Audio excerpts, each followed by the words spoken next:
హా మొత్తానికిక్కడికి వచ్చిండ్రా తెలుసుకోనికి. మీరు గ్రేట్. ఎందుకంటే 100లో ఒక 5గురు కూడా ఇది చూడడానికి రారు. But hats off to you. మీకు అర్థమయ్యేలా చెప్పడానికే ఈ మీకు అర్థమైందా ఛానల్. నేను రేఖ. ఇంకొన్ని రోజుల్లో బోనాల పండుగొచ్చేస్తుంది. బోనాల పండుగ అంటే తెలంగాణ వాళ్ళకి మైండ్లా తీన్మార్ స్టార్ట్ అయ్యి రక్తం సర్రని బీపీ లేసి ఒక ఊపొచ్చేస్తది. కానీ చాలామందికి ఎందుకు చేసుకుంటారో తెల్వదు. అలాగే ఆంధ్రవాళ్లక్కూడా చాలామందికి అవగాహన ఉండదు. అందుకే ఈ వీడియో చేస్తున్నా. ఈజీగా మీకు అర్థమయ్యే భాషలో చెప్తా. తెలంగాణలో బోనాలు అంటే ప్రతి ఇంట్లా లొల్లి ఉంటది. అంటే సందడిగా అన్నమాట. బోనాలు అనేది మహాకాళి అమ్మవారిని పూజించే ఒక సాంప్రదాయ హిందూ పండుగ. ఈ పండుగను ప్రతి సంవత్సరం ఆషాఢమాసంలో జులై, ఆగస్టు నెలలో హైదరాబాద్, సికింద్రాబాద్ జంట నగరాలతో పాటు తెలంగాణలోని ఇతర ప్రాంతాలలో ఘనంగా జరుపుకుంటారు. ఎందుకు అంటే కోరిన కోరికలు తీర్చినందుకు మరియు అంటు రోగాల నుండి కాపాడినందుకు అమ్మవారికి కృతజ్ఞతలు తెలిపే జాతర ఇది.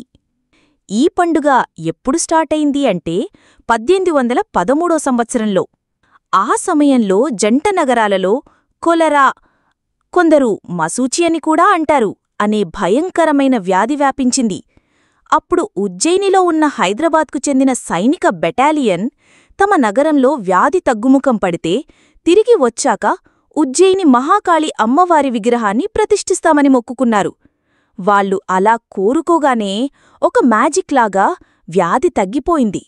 వారి మొక్కు ఫలించి వ్యాధి తగ్గడంతో సైనికులు తిరిగి వచ్చి అమ్మవారికి కృతజ్ఞతగా మొక్కు ప్రకారం ఒక కర్ర విగ్రహాన్ని ప్రతిష్ఠించారు.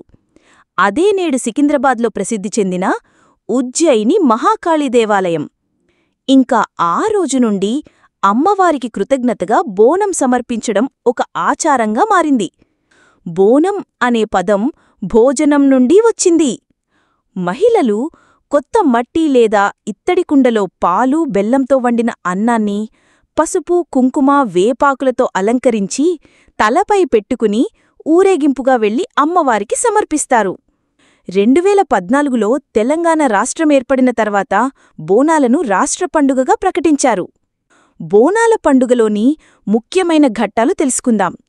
రంగం, తొట్టెలు. ముఖ్యమైన వ్యక్తులేమో పోతురాజు, జోగిని. ఫస్ట్ పోతురాజు గురించి తెలుసుకుందాం. బోనాల పండుగలో పోతురాజు హైలైట్ అసలు. ఎవరితను?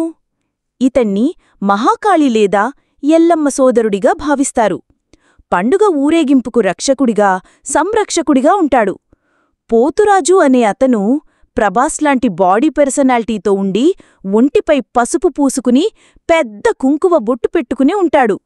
నడుముకు రంగురంగుల పంచా, కాళ్లకు గజ్జెలు కట్టుకుని ఉంటాడు.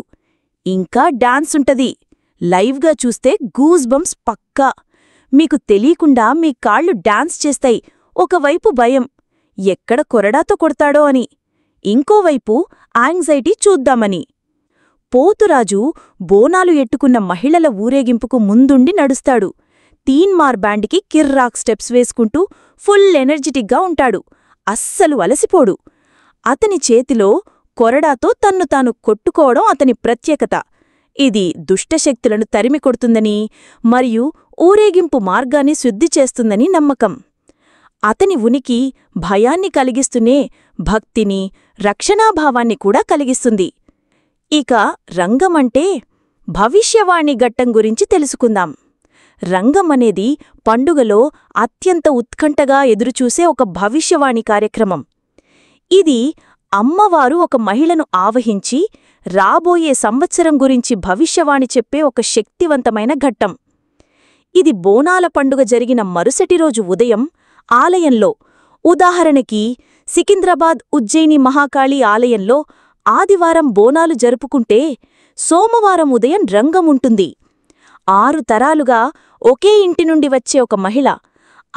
ఆమె ఉపవాస దీక్షతో ఉండి ఒక పచ్చి మట్టి కుండపై నిలబడుతుంది. ఆమె పూనకంలోకి వెళ్లగా అమ్మవారి ఆత్మ ఆమెలో ప్రవేశించిందని భక్తులు నమ్ముతారు. తర్వాత పూజారులు మరియు భక్తులు ఆమెను రాబోయే సంవత్సరం గురించి వర్షాలు బాగా కురుస్తాయా? పంటలు పండుతాయా? రాష్ట్రం సుభిక్షంగా ఉంటుందా? రోగాలు, విపత్తుల నుండి రక్షణ ఉంటుందా? వంటి ప్రశ్నలడుగుతారు. అమ్మవారి ప్రతిరూపంగా ఆమె చెప్పే సమాధానాలను ప్రజలు ఎంతో భక్తితో, శ్రద్ధతో వింటారు. చాలాసార్లు అవి నిజమయ్యాయి. ఇప్పుడు తొట్టెల గురించి తెలుసుకుందాం. తొట్టెల అనేది అమ్మవారికి సమర్పించే ఒక కళాత్మకమైన కానుక. ఇది వెదురు బద్దలతో తయారుచేసి రంగురంగుల కాగితాలతో అందంగా అలంకరించిన ఒక చిన్న ఆలయం లేదా గోపురం లాంటి నిర్మాణం. ఒక కుటుంబం లేదా ఒక ప్రాంతం వారు అమ్మవారికి దీనిని కానుకగా సమర్పిస్తారు. వీటిని ఊరేగింపులో తీసుకురావడం వల్ల పండుగకు మరింత శోభ, రంగులు, కళ వస్తుంది.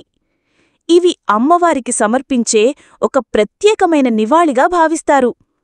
క్లుప్తంగా చెప్పాలంటే బోనాల పండుగ భక్తి, జానపద సాంప్రదాయాలు మరియు సామూహిక స్ఫూర్తిని అందంగా మిళితం చేస్తుంది. ఇందులో పోతురాజు రక్షకుడు, రంగం భవిష్యత్తును తెలిపే దైవవాణి మరియు తొట్టెలలు పండుగకు అందాన్ని చేకూర్చే కళాత్మకమైన సమర్పణలు. బోనాల పండుగలో కులమతభేదం లేకుండా ప్రతి ఒక్కరూ తీన్మార్ డాన్సులు వేస్తారు. ఆ తీన్మార్ బ్యాండ్ ముందు ఎంత పెద్ద డీజే తెచ్చినా వేస్ట్ అంటే నమ్మరు. మీరెక్స్పీరియన్స్ చేస్తే అర్థమవుతుంది. సో ఇది మీకు అర్థమైందా ఛానల్ పని? మీకు అర్థమయ్యేలా వీడియో అందించడం. నచ్చితే సబ్స్క్రైబ్ చేసుకోండి. ఇంకా మంచి మంచి వీడియోస్ వస్తున్నాయి. వస్తా మరి, మీ రేఖ.